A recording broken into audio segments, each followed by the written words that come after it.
tool and how to install a blade into this product. So this tool comes with a 3x10 inch standard GT tool blade. It can also accept an H1 or an H2 3x10 inch blade.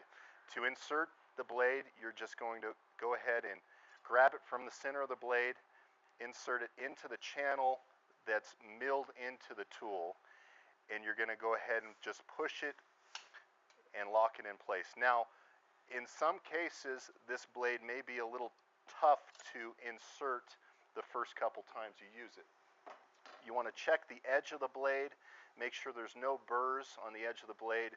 If there are, just take a sharpening tool that you would normally use to sharpen the tip of your blade and just run it along the edge of the blade to free the actual stem of the tool or the blade from any burrs.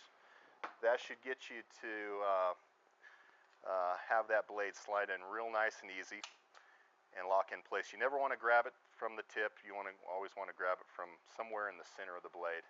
To remove the blade, there's a button on the back side, a through hole. You're going to go ahead and just push that hole.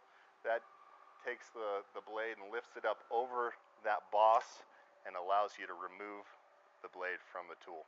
We hope this has been informative. Signing off from GT Tools. Thanks for watching.